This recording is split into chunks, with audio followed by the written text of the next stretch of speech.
नमस्कार, जनतंत्र टीवी देख रहे हैं आप। मैं हूं आपके साथ हिमानी कटारिया। हमारी इस खास पेशकश में आप सभी का स्वागत है। इस खास पेशकश में नजर डालेंगे देश दुनिया की तमाम बड़ी खबरों पर।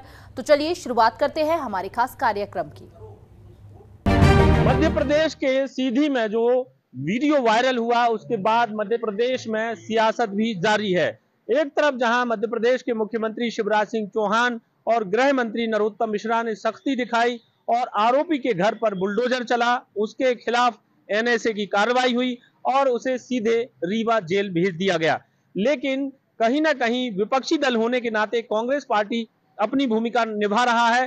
कांग्रेस पार्टी के अध्यक्ष और पूर्व मुख्यमंत्री कमलनाथ ने कांग्रेस के संगठन की एक टीम को तैनात किया है कि वो वहां पर जाएगी, मौका स्थल पर, घटना स्थल पर पीड़ित के बयान दर्ज करेगी, लोगों से बातचीत करेगी, वायरल वीडियो की पड़ताल करेगी और आने वाले विधानसभा चुनाव के मद्देनजर कांग्रेस पार्टी इस मुद्दे को भुनाने में जुट गई है। 10 जुलाई को कांग्रेस की एक डेलीगेशन जाएगा, राज्यपाल से उन्होंने टाइम मांगा है। 10 जुलाई को मंगू भाई पटेल से मिलकर इस हालात से अवगत कराएंगे। दूसरी अगर हम बात करें तो मध्य प्रदेश के मुख्यमंत्री शिवराज सिंह चौहान ने सहृदयता दिखाई है और पीड़ित को सीएम हाउस बुलाकर उसके पैर धोकर उसका सम्मान किया है।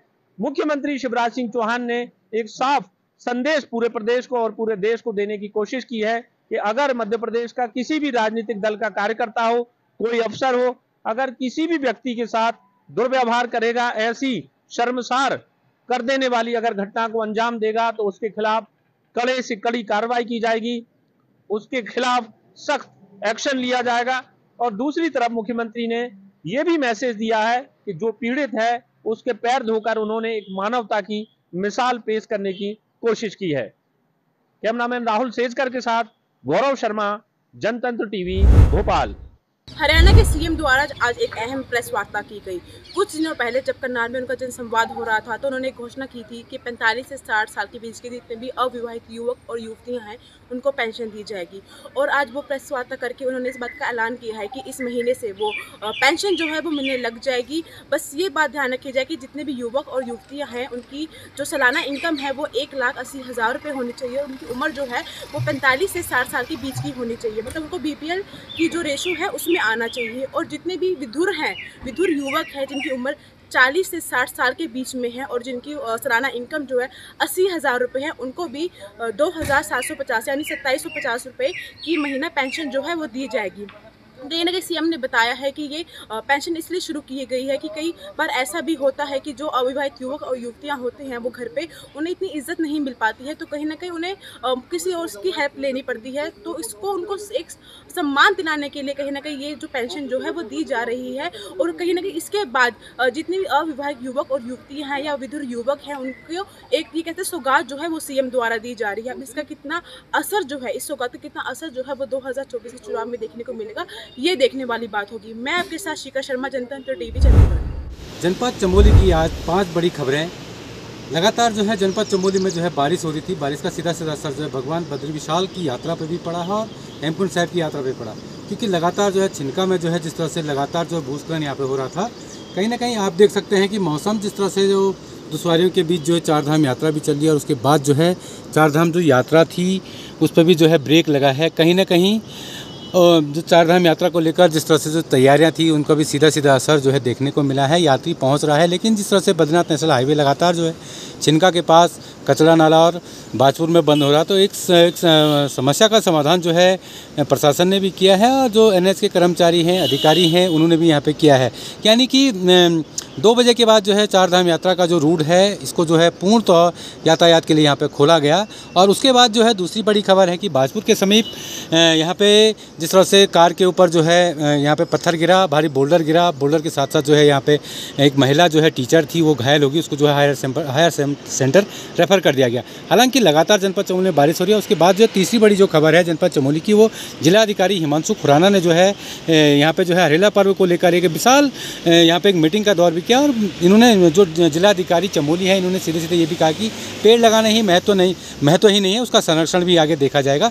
हालांकि अब मौसम किस तरह से रहता है, क्या रहता है, इसका जो है अनुमान जो है मौसम विभाग ने अगले जो है 8 जुलाई से लेकर जो 10 जुलाई का जो पूर्वानुमान था वो सही साबित हुआ। अगर मैं यातायात रोकों की बात करूं या देवाल या थराली रोड की बात करूँ तो देवाल एक ऐसा ब्लॉक है या नारायणगढ़ एक ऐसा ब्लॉक है, यहाँ पे जो है कल से ही बारिश होती है, यहाँ की भी सड़कें बंद पड़ी हुई हैं और उसके बाद जो है यहाँ की विद्युत लाइनें जो है नारायणगढ़ का जो क्षेत्र है ये अंधकारमयी है, क्योंकि विद्युत विभाग यहाँ पे लगातार जो है काम कर रहा है, लेकिन बारिश जिस तरह से पूरे इलाके में हो रही है, पूरे उत्तराखंड में हो रही है, कहीं ना कहीं जो है काम करने में या कर्मचारियों को जो है बारिश जो है दखल अंदाजी यहाँ पे करी है। हालांकि जनपद चमोली ऐसा मौसम साफ है।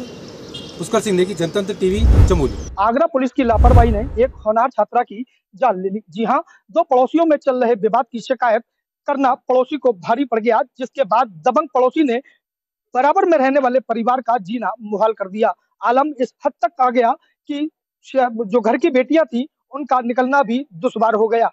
करीब 6 माह पहले जब ये बेटियां सब्जी खरीदने जा रही थी तो दबंग पड़ोसियों ने दोनों ही छात्राओं को जबरन गाड़ी पर बैठाने के साथ साथ जान से मारने तक की धमकी दे डाली और कहा कि अगर शिकायत वापस नहीं ली गई तो पूरे परिवार को जान से मार दिया जाएगा।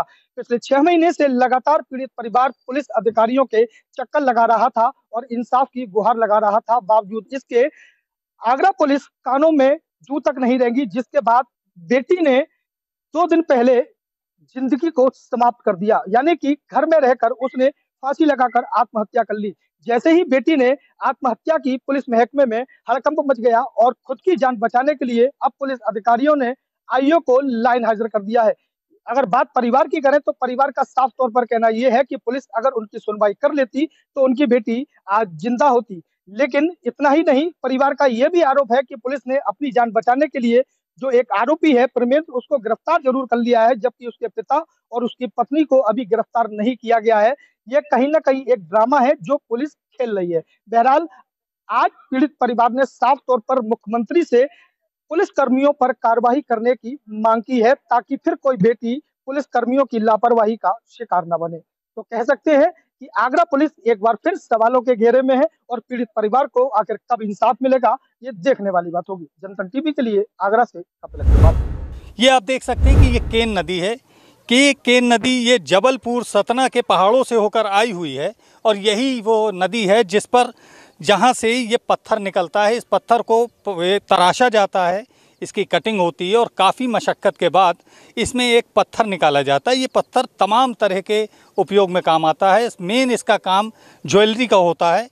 और आपको बता दें कि ये बांदा की एक पहचान भी है। मैं आपको दिखाऊं, ये मैं नदी के किनारे खड़ा हूं और आप ये देखिए, ये पत्थर है, बेहद साधारण पत्थर है और इस पत्थर को जब तराशा जाता है तो इसके अंदर से विभिन्न प्रकार की आकृतियां निकलती हैं।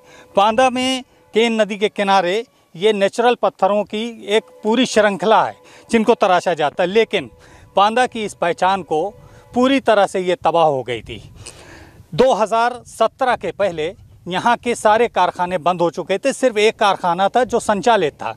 लेकिन योगी आदित्यनाथ की सरकार आने के बाद इस शजर पत्थर को ODOP के तहत दर्जा दिया गया, वन डिस्ट्रिक्ट वन प्रोडक्ट के तहत फिर इसकी एक नई ब्रांडिंग शुरू हुई और अभी पिछले 3-4 दिन पहले इसको GI टैग से नवाजा गया है।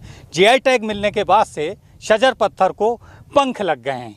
नदी के भी दिन बहुरेंगे, लोगों को रोज़गार भी मिलेगा और जितने भी ये बांदा में शजर के तकरीबन 35 कारखाने नए लग चुके हैं तब से अब तक। यूँ कह सकते हैं कि शजर पत्थर को एक नया आयाम दिया है भाजपा सरकार ने। GI टैग मिलने से यहाँ के व्यवसायी, यहाँ के मजदूर, यहाँ के कारीगर बेहद खुश हैं और उनको अब ये आशा जगी है कि ये जो मृत प्राय हो चुका था, इस शजर उद्योग को एक बार फिर पंख लग गए हैं। ज़ीशान अख्तर, जनतन टीवी, बांदा।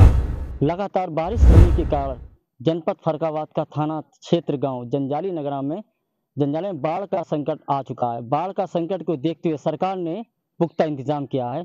आप मेरे पीछे देख सकते हैं किस तरीके से सरकार ने जो स्टेट और बोरियों का इंतजाम किया है और फिर भी ये बाढ़ आने के कारण ये सारे जो डूब चुके हैं कि सरकार का ये पुख्ता इंतजाम जो भी है, क्या ये बाढ़ से जो गाँव के लोग हैं उनको बचा सकते हैं या नहीं, क्योंकि बाढ़ हर साल यहाँ पर जो है बाढ़ जब भी आती है कि कटान काफ़ी ज़्यादा होता है और जो आसपास के जो घर होते हैं वो बाढ़ के चक्कर में डूब जाते हैं और लोग जो है अपना आशियाना छोड़ के जंगलों में बसने के लिए तैयार हो जाते हैं। लेकिन फिर भी जो है कि सरकार जो इंतज़ाम कर रही है लेकिन सरकार ने जो भी अभी तक का जो इस बाढ़ से बचने के लिए जो पुख्ता इंतजाम किए हैं, लगभग करीब इसका 5 करोड़ का बजट है। 5 करोड़ के बजट से भी ये बाढ़ को नहीं बचा सकता। आप मेरे पीछे देख सकते हैं, जो भी स्टेड लगे थे, बोरी लगी थी, वो सब बाढ़ से जो है डूब चुकी हैं। लगातार जो है सरकार प्रयास कर रही है, लेकिन फिर भी जो है जो भी इंतजाम है, वो इंतजाम बाढ़ के चक्कर में जो है सारे इंतजाम फेल होते जा रहे हैं। जनपद फरखाबाद के जो थाना क्षेत्र जंजाली नगरा के जो गांव हैं, उन्होंने अपने आसियाने छोड़ के वहां जंगलों में अपने जो है घर बनाए हैं। मैं साहिल अली, वीडियो जर्नलिस्ट के साथ, जनतंत्र टीवी, फरखाबाद। पाकिस्तान के कराची में रहने वाली सीमा गुलाम हैदर बीते 13 मई को नेपाल के रास्ते अवैध रूप से भारत के दिल्ली में कई दिनों से रह रही थी। पबजी के जरिए दिल्ली के रहने वाले सचिन कुमार से सीमा हैदर संपर्क में आई और वह संपर्क प्यार में बदल गया और वह सचिन से मिलने के लिए पाकिस्तान से चलकर काठमांडू पहुंचे और काठमांडू से बस से दिल्ली पहुंच गई। अब जिस तरह से वो लगातार कई दिनों से भारत में अवैध रूप से रह रही थी, जब पुलिस के गिरफ्त में आने के बाद उन्होंने कई खुलासे किए हैं, जिससे कहीं ना कहीं जो नेपाल सीमा पर तैनात जो तमाम एजेंसियां हैं, जो चाक चौबंद व्यवस्थाओं की दावे करती हैं, जो 24 आवर्स चेकिंग करती हैं, आखिर कैसे सीमा गुलाम हैदर सुरक्षा एजेंसियों के आँख में धूल झोंककर नेपाल सीमा के रास्ते दिल्ली पहुंच गई, यह आप में सबसे बड़ा सवाल है। इस वक्त हम मौजूद हैं महाराजगंज जनपद के भारत नेपाल के अंतर्राष्ट्रीय सीमा सोनौली में। आपको बता दें, यह सीमा काफ़ी संवेदनशील सीमा माना जाता। अगर सोनौली से हम काठमांडू की बात करें तो 250 किलोमीटर की दूरी है काठमांडू की, और काठमांडू से दिल्ली के लिए भारत नेपाल मैत्री बस सेवा चलाई जाती है। आशंका यही जताई जा रही है कि जिस तरह से महिला काठमांडू के रास्ते नेपाल के बॉर्डर से होते दिल्ली पहुंच गई, वह शायद कहीं ना कहीं इसी बस से अवैध रूप से वह दिल्ली पहुंच गई। देखने वाली बात होगी कि जिस तरह से सीमा गुलाम हैदर दिल्ली पुलिस के हाथों गिरफ्तार हुई, अब उनसे तमाम, चाहे ATS की बात करें, चाहे क्राइम ब्रांच की बात करें, चाहे अन्य सुरक्षा एजेंसियों की बात करें, तमाम एंगल से उनसे पूछताछ की जा रही कि आखिर किस वजह से सीमा गुलाम हैदर भारत में पहुंची हैं, क्या उनका उद्देश्य है, क्या वह युवक सचिन के प्यार में वहां पहुंची हैं या उनकी कोई और ही मंशा है। फिलहाल पूछताछ सीमा गुलाम हैदर से जारी है। पूछताछ के बाद क्या कुछ निकल के आता है, यह अपने आप में देखने वाली बात होगी। अपने सहयोगी के साथ मैं संजय कुमार, जनतंत्र टीवी, सोनौली, महाराजगंज। कल देश के प्रधानमंत्री नरेंद्र मोदी का गोरखपुर में आगमन हो रहा है। गोरखपुर में आगमन के दौरान PM एक तरफ जहां वंदे भारत एक्सप्रेस को गोरखपुर से लेके लखनऊ तक की हरी झंडी देंगे, वहीं पर गीता प्रेस के एक कार्यक्रम में शिरकत भी करेंगे। PM के आगमन को लेकर महाराजगंज जनपद के 84 किलोमीटर की जो अंतर्राष्ट्रीय सीमा है, जो भारत नेपाल की सीमा है, वहां पर सुरक्षा एजेंसियां अलर्ट हो गई हैं और सभी नेपाल से आने वाले वाहनों की सघन तलाशी ली जा रही है। उसके बाद ही उन्हें भारतीय सीमा में प्रवेश करने दिया जा रहा है। चूँकि गोरखपुर से महज 100 किलोमीटर की दूरी पर ही नेपाल की अंतर्राष्ट्रीय सीमा पड़ती है, लिहाजा PM के कार्यक्रम में किसी भी तरह की विघ्न न उत्पन्न होने पाए, उस लिहाज से यहाँ पर सोनौली बॉर्डर पर सुरक्षा एजेंसी अलर्ट हो गए। आप तस्वीरों में देख लीजिए किस तरह से जो बॉर्डर पे तैनात SSB के जवान हैं, डॉग स्क्वाड की मदद से जो नेपाल से आने वाले सभी 2 पहिया 4 पहिया वाहन हैं, उनकी सघन तलाशी ली जा रही है। उसके बाद ही उन्हें भारतीय सीमा में प्रवेश करने दिया जा रहा है। अपने सहयोगी के साथ मैं संजय कुमार, जनतंत्र टीवी, सोनौली, महाराजगंज। दिल्ली NCR में हुई झमाझम बारिश ने नोएडा प्राधिकरण की एक बार फिर पोल खोल के रख दिया है। इस समय मैं शॉपिंग्स मॉल के पास खड़ा हूं और आप मेरे पीछे देख सकते हैं कि नोएडा प्राधिकरण के मॉनसून को लेकर किस तरीके के इंतजाम है। ये तस्वीरों से आपको साफ दिख जाएगा कि झमाझम बारिश जो कुछ घंटों की हुई है, उसके बाद साफ नजर आ रहा है कि किस तरीके से सड़कों पे जल भराव हो रहा है। नोएडा प्राधिकरण ने 10 लाख दावे किए थे। तमाम जगहों पे जो अधिकारी हैं उन्होंने मानसून से पहले निरीक्षण किया था, लेकिन कहीं ना कहीं जो कागजी कार्रवाई है वो जरूर देखने को नजर आई है। लेकिन जो धरातल पे स्थिति है वो जलभराव की है। सेक्टर 61 में जो रहने वाले लोग हैं वो कहाँ से जो है उनको दिक्कतें हो रही है। साफ तस्वीरों में आप देख सकते हैं कि किस तरीके से गाड़ियाँ जो है इस जल भराव में यहाँ से निकल रही हैं। ये सेक्टर 61 की सर्विस लेन है जो यहाँ पे शॉपिंग मॉल के सामने है। और अब अमूमन देखा जाता है कि जब यहाँ पे बरसात होती है तो उसके बाद इस तरीके की स्थिति जो है इन सड़कों पे देखने को मिलती है। तो ऐसा में साफ नज़र आ रहा है कि किस तरीके के तो इंतज़ाम है वो नोएडा प्राधिकरण ने किए हैं, उन अधिकारियों ने किए हैं जिनके ऊपर ये जवाबदेही थी कि सड़कों पे जल भराव ना हो, उसको लेकर इंतजाम किए जाए। लेकिन जिस तरीके से जल भराव तमाम जगहों पे हो रहा है, ऐसे में कहीं ना कहीं नोएडा प्राधिकरण के उन दावों की पोल खुलती नजर आ रही है। शिव त्यागी, जनतंत्र टीवी, नोएडा। सावन माह का आज तीसरा दिन है और जो कांवड़िए हैं वो कांवड़ पट्टी पर उनकी जो तादाद है वो बढ़ती दिखाई दे रही है।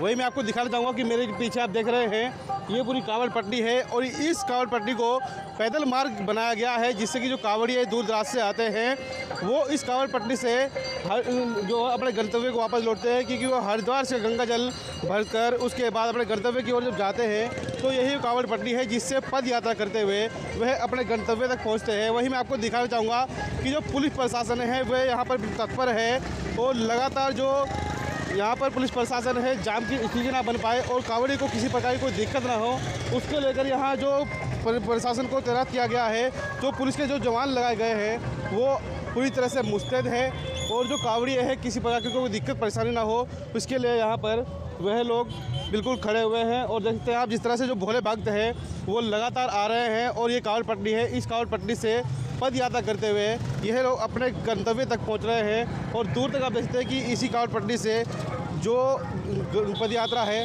वह करते हुए भोले के जो भक्त हैं वो जा रहे हैं। और इस कांवड़ पट्टी पर जो रुड़की के सेवादार लोग हैं उन्होंने अलग अलग तरीके से अपने पंडाल लगाए हुए हैं जिससे कि जहां भोले भक्तों को मेडिकल की सुविधा, भंडारे की सुविधा और अन्य तरह की जो सुविधा दे सकते हैं वो दी जा रही है जिससे कि किसी को कोई दिक्कत की परेशानी का सामना ना करना पड़े।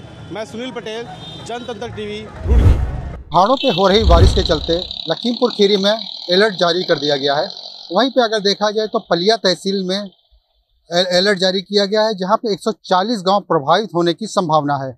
वहीं पे अगर देखा जाए तो नदियों का जलस्तर धीरे धीरे बढ़ने लगा है जिसकी वजह से यहाँ पे जो गांव हैं, निचले इलाके हैं, वहाँ पे पानी हमेशा की तरफ बढ़ जाता है। उसी को देखते हुए अलर्ट जारी किया गया है। अगर देखा जाए तो यहाँ में जितनी भी नदियाँ हैं उसका जो पहाड़ों पे और नेपाल में हो रही बारिश का पानी जो है यहाँ पे इस नदी में आता है और शारदा नदी का बहाव बढ़ जाता है जिसकी वजह से कटान चालू हो जाते हैं।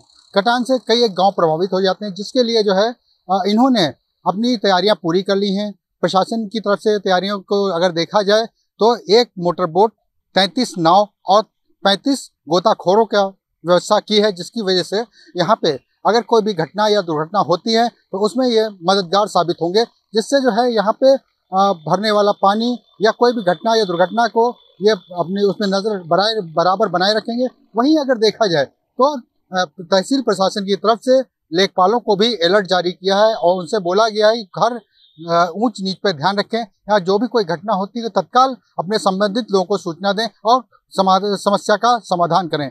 लखीमपुर खीरी से आलोक श्रीवास्तव। पीएम के आगमन से पहले ही उप मुख्यमंत्री केशव प्रसाद मौर्य वाराणसी पहुंचे और वाजिदपुर में जहां पीएम मोदी की जहां जनसभा स्थल है वहां पर स्थलीय निरीक्षण भी किया और यहाँ सर्किट हाउस में अधिकारियों के साथ बैठक भी की। जो लगातार जो कल प्रधानमंत्री नरेंद्र मोदी वाराणसी पहुंचेंगे तो क्या तैयारियां उसको भी लेकर के जितने भी वाराणसी के अधिकारी हैं उनके साथ बैठक की कि आखिर में जो तैयारियां हैं वो पूर्ण हो गई कि नहीं होगी, कहीं ऐसी भी समस्या ना पैदा हो कि क्योंकि जनसभा में जब लाखों की संख्या में लोग पहुँचेंगे तो कहीं ना कहीं जाकर के प्रशासन को कहीं दिक्कतों का सामना करना ना पड़े। इसके लिए भी अधिकारियों से बातचीत की।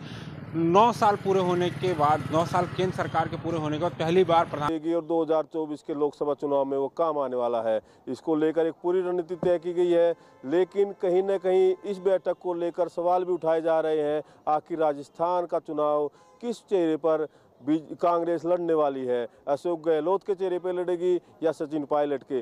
सूत्रों के अनुसार सचिन पायलट ने कहा है कि अगर अब की बार मुझे मौका दे दिया जाए तो ज़्यादा अच्छा है, क्योंकि 2 बार पहले अशोक गहलोत के नाम पर चुनाव लड़ा जा चुका है। इसमें कांग्रेस की ओर से हो सकता है आने वाले समय सचिन पायलट को कोई बड़ी जिम्मेदारी दी जाए। कहीं न कहीं कांग्रेस ये चाह रही है राजस्थान विधानसभा अब की बार फिर कांग्रेस जीते ताकि 2024 लोकसभा चुनाव के लिए कांग्रेस एक बूस्टर अपने कार्यकर्ताओं को दे सके और अच्छा रिजल्ट कांग्रेस 2024 के लोकसभा चुनाव में ला सके। कैमरामैन कमल के साथ मैं नरेश तोमर, जनतंत्र टीवी, दिल्ली।